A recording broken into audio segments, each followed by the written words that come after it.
to the Community Schools Impact TV show. I'm Madad Carter, Director of Community Schools for Anne Arundel County Public Schools, and I'm thrilled to be your host today. This show is all about showcasing the incredible work happening in our schools through the Community Schools strategy. Our schools are the heart of their communities, and through intentional partnerships with families, local organizations, and dedicated community members, we are strengthening the foundation for student success. In today's episode, we'll be interviewing 3 schools that have truly embraced the community schools model. They'll share how this strategy has helped them build stronger relationships with families, increase student support, and promote equity and inclusion. We'll also hear about some of the unique programs and services that have been implemented to directly benefit students and their families, and the vital role community partners play in addressing the social-emotional needs of our students. The work of a community school goes far beyond the classroom. It's about transforming schools into hubs of opportunity where every child and family feels supported, engaged, and valued. We're excited to dive deeper into the success stories from these schools and highlight the tangible impact this model is making. Let's get started.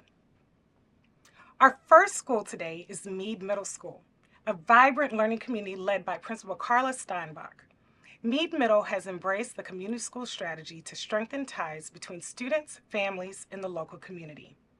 Joining Principal Steinbach is the school's community school program manager, Mia Bennett. Together, they've worked to create a culture of collaboration and support that empowers every student. Let's hear from them about how this model has made a real impact on their school community. How has the community school strategy helped build stronger relationships between your school families and the local community? By embracing the community school strategy, it has allowed us to give a voice to multiple individuals. So it's not just administration who is having a say or teachers, but we are able to hear from our parents. We're able to hear from our students. We're able to hear from all staff in our building, and we're also able to hear from our community partners. So we're able to hear and use their voice to make our decisions and ensure what we're offering aligns with the needs and wants of the community. Absolutely. So providing opportunity for authentic voice. Absolutely. And then using that authentic voice to examine what barriers are there in place, what resources do we have, can we put in place to remove those barriers so that the community as a whole, the community being the parents, the partners, the students, can access the resources that they say they need. And really tying all aspects of reaching out and servicing our community any way possible. Thank you. Of course. All right, Mia, so our next question, can you share a specific example of how community partnerships have contributed to improving student outcomes or well-being? Yes, absolutely. So this year, Mead Middle School has been fortunate to partner with Study Smart tutors. And so Miss Steinbach and I and our Title I team have really been honing in on our academic goals and our academic needs. And so the Study Smart partners and I were able to meet. We were able to look at our ELA goals. We were looking at our math goals, and we devised a schedule for them to come in. So we're fortunate to have 2 tutors. They come in 5 days a week, or excuse me, 3 days a week for 5 hours, and they are specifically working with identified students on either remediational needs, looking at the STEMs that or the subgroups that they needed to focus on from MCAP. And the great thing about it is they're in the classroom with the students, with the teacher, and everything is happening in that supportive environment. And the reason that we decided to tailor the tutoring to in-school time was because we do have students who cannot access buses. You know, they have obligations after school, and we want to make sure that we're able to reach their needs and not just require them to meet us outside of school hours, but in school hours. And so far, we're a month in, and it's been really successful, and we're really excited to see where they take us. I love that you're personalizing the support based on what your needs assessment is telling you is needed in your school and in the community. Uh, Ms. Steinbach, tell us a little bit about the unique programs or services your school has implemented through the community schools model that has had a direct benefit to students and their families. We have implemented quite a few programs that meet the needs of our kids. One of them, Ms. Bennett just spoke about, is having the smart tutors come into the building during the school day. And so they are, as Ms. Bennett described, giving that support in class, um, following the teacher direction. So if there is a need for any small group instruction, the tutor is able to support. They're able to expand on standards and really help us meet and achieve the goals that we have outlined in our school improvement plan. We have also been very purposeful in the parent and family engagement opportunities that we have provided for our families. Everywhere from our Blacktop Bash, where there were multiple vendors that covered a wide range of services and supports. In the Blacktop Bash, we hosted before school started. And so families, students, community members were able to come and participate in games and activities. We had the school nurse there, we had the health department there. We were giving out free clothing, academic resources, free books, and giving students and parents the opportunity to just meet us if they haven't, especially for any incoming sixth grade students and students who hadn't attended Mead previously. And we really wanted to make sure that everybody felt connected because we have gone through some redistricting. And so we wanted our families to know who we are, what we represent, and a part of our why, and our why really being the heart of being student centered. With the redistricting, we are now a school building that services a student population that is 51% Hispanic. And so knowing the population that we have and some of the barriers that are in place, Ms. Bennett really used that information and brought in an opportunity for our parents that was really impactful. So we this year are very, very excited to be working with Ryan O'Connor. He has built an adult English program specifically for our Mead Middle School families. So Ryan was the adult instructor last year, and he has moved away from the agency he was previously working with and now has built his own business. And we're fortunate that Mead Middle School feels like home to him, feels like home to a lot of our families. And so we're building this program specifically for them and providing them an opportunity to meet where they may not have been able to meet before. We have families coming from Mead High, Mead Middle School, Maryland City, and they're coming together and they've built this community. And I feel so extremely excited and fortunate that we have somebody that came in, felt that, and is willing to give their all for our families. And I could not have asked for a better partnership. We could not have asked for a better partnership. So it's been amazing. And that was really that's a perfect example of having a community school opportunity and then just really thinking outside of the box. So Ryan, as Miss Bennett described, taught the English classes to our adults and created a community. And we just started brainstorming one day of what can we really do to expand beyond this, and how can we meet the needs of our families and students even more than what we are. And so in addition to what he will be bringing that Miss Bennett described, he is also willing to teach a Spanish class to our teachers. So knowing the population that we're servicing, and many of our students are not even students because we do want to support them in learning English and passing that WIDA test, but really being able to make the connections with our parents and some of the parents who only speak Spanish. They cannot read and write in Spanish, but they speak Spanish. And so he is bringing us that opportunity to remove some barriers that we have so that we can better meet and communicate with our parents. Well, the passion for the work definitely comes through. We already are at the point where we only have time for one more question. And so, Ms. Steinbach, if you can share with us, What ways has the community school strategy helped to promote equity and inclusion for all students? A part of my why as a leader and as a principal is really being an equity warrior and using my sphere of influence to create and make change for our students and for our families.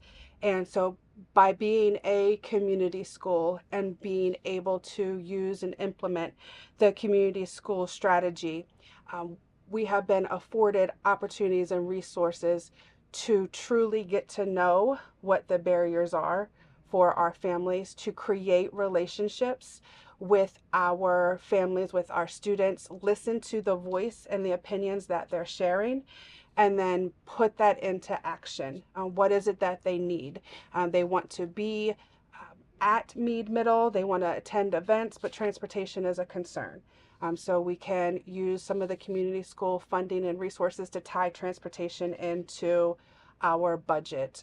We can go to the communities. So one of the items we did this summer was popsicles with the principal, and we just had a lot of different information for families, but we went into the different communities that we service, knowing that it'll be easier for them just to walk outside and come to us and get what they need than have that expectation that they always come to us. We really, you had mentioned the needs assessment, really diving into that needs assessment, where the area we service is a food desert. And so Ms. Bennett has been very instrumental in creating a partnership with the mobile food pantry. So our families are able to come and shop and get fresh fruit, fresh produce. So we really just look at all aspects. It's not just the academic, that educational piece, but all aspects, the social, emotional. What is it that our families need? Knowing that if we're able to meet their needs, help educate them, provide the resources, that is truly embracing bringing equity for our students and families, because we are giving them the resources they need to, so that they are at the same playing ground as their peers, so they can be just as, if not more, successful. I love that. As someone that has worked with you for a number of years, worked alongside you, I think the title equity champion or warrior, Warrior. equity warrior definitely is fitting. Um, I know that there's wonderful work going on at Meade, and I'm really glad to get to hear a little bit about your journey as a community school. So thank you for visiting with us today. After this short break, we'll be joined by the team from Brockbridge Elementary School. Next up, we have Brockbridge Elementary School, where Principal Erica Guerin and Community School Program Manager Ashley Gilbert have been working tirelessly to support their students and families. Brockbridge is a true community school, offering vital services and programs that address both academic and social emotional needs. Today, they'll share how the community school strategy has helped to build stronger connections between the school and the local community, while also providing unique opportunities for student success. Ms. Gilbert, how has the community school strategy helped to build stronger relationships between your school, families, and the local community? Yes, so I believe that because we have been able to utilize the community school strategy to be really intentional and have need-based approaches, it's bridged the gap between our families, the students, our wider community at large, because it's been really strategic and made whatever programs and activities or initiatives that we had, they were all needs based, and so it was authentic, and it met the needs of our community, but also our families and our partnerships. Absolutely. So once again, we're hearing the word authentic. So the work is being driven by the needs that have come out through hearing the voices of the community members. Ms. Guerin, can you share a specific example of how community partnerships have contributed to improving student outcomes or well-being? Sure. We have developed relationships with the public library. As a matter of fact, the public library comes over the summer as well with a book supply for students who are getting lunch every day. Also, we have partnered with the community college, and they are coming to our school to teach English as second language classes to our parents.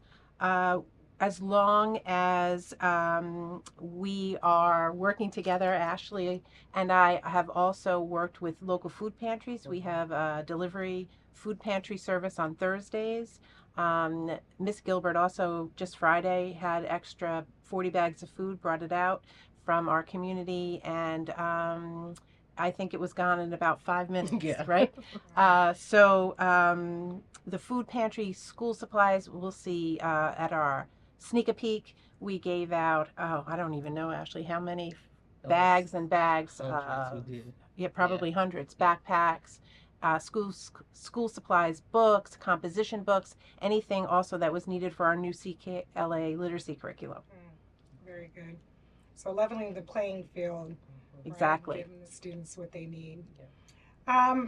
Ashley or Miss Gilbert, Yes. if you could answer our next question, we'd want to know what unique programs or services are going on at Brockbridge that are implemented through the community schools model that has directly benefited students and their families. Yeah, so I would say one of the initiatives that we have implemented is what we call Cafe Latino. And I'm really excited about that because the population at our school is mostly Hispanic or Latino families. And so we have strategically created a program that's monthly for our Spanish speaking families. So we are bringing resources, presentations, and organizations to come in and do presentations with our Spanish speaking families. And this is a completely Spanish presentation. So we're communicating in their language, bringing resources and organizations that specifically work with this population. And for me, it's exciting because it allowed us to hold us accountable, one, to make sure that we are effectively meeting the needs of our largest population at our school, but also making sure that we are actually doing what is needed for their community. And so with those meetings monthly that we started last year, and now that's more of a cluster-wide or network initiative, we now have been able to serve, twice, almost 3 times as many families, and I'm excited to continue that initiative. And another one that we have done this year is parent parades, and we call them parent parades. But what it is, we've seen post-COVID that many families didn't feel like the doors were open for them to come back and be the partners to their children's education. And so for us, we are taking monthly opportunities to open the doors and say, hey, come in. And so we just did Grandparents Day. We had over 54 grandparents come in and visit during lunch times, and they were able to spend 30 minutes to an hour in direct lessons in the classroom. And oh my goodness, the joy that was experienced during that time frame, but also it gave them a glimpse into what their students do and every day, in our hopes that it'll impact attendance. Because if you see what your students are doing every day, then you're going to want your student there because they're missing a lot. And we had someone even travel from New York to come to visit their grandparents. So I think it just showed us that even our students that sometimes are underserved, it showed us that it's a myth that they don't have support systems. And so that to me is really exciting, using the community school strategy to open the door and just help our families know that they are vital partners in their child's education. Wow, I love that answer. How exciting for that school and for the whole community to have the grandparents in the classroom learning alongside their grandchild. Our last question, Ms. Guerin, how has your school addressed the social emotional needs of students, and what role have community partners played in supporting this work? That's a very important question. We are currently mentoring 10 intermediate grade level boys with the Ken Stark mentoring program, which is after school.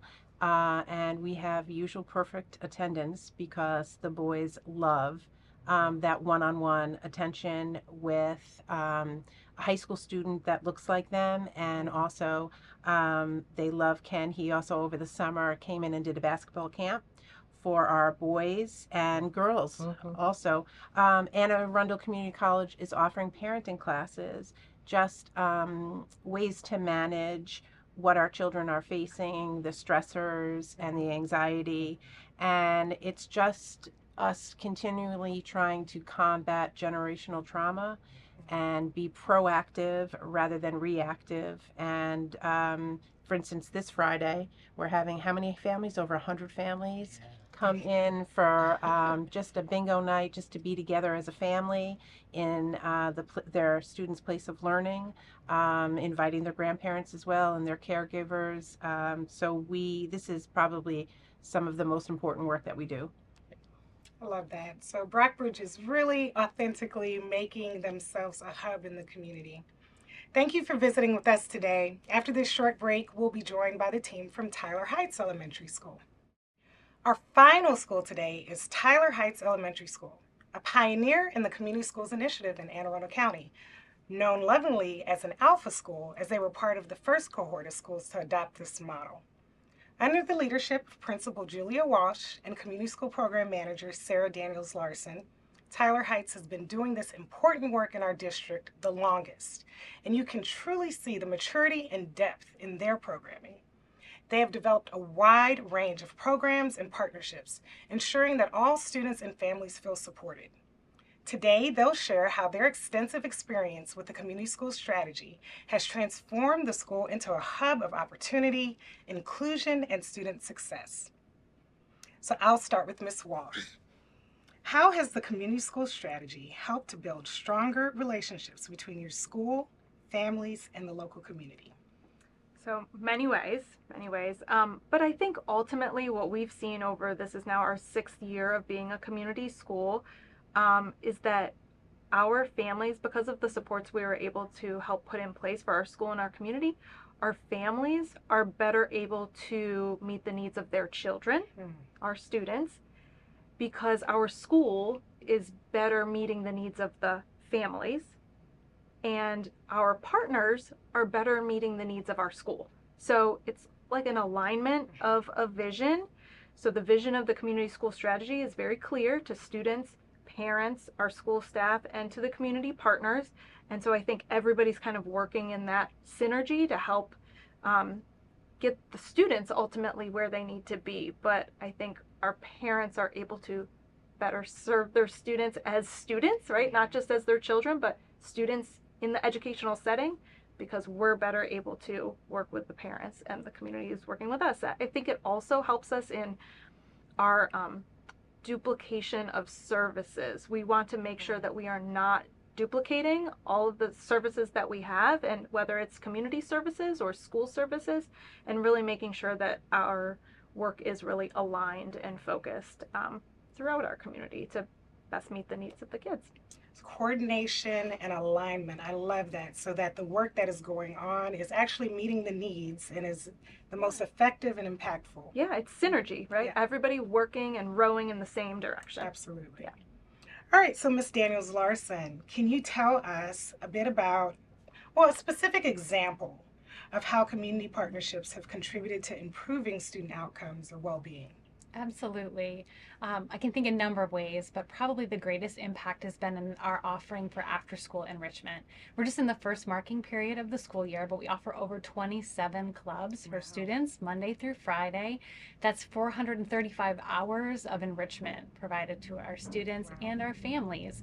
That was the thing that our families asked for the most. They said, we can provide care for our children, but it's the enrichment that we really seek. Our teachers provide a lot of those hours of instruction, but we really rely on our community partners to step up and to be members in that work with us.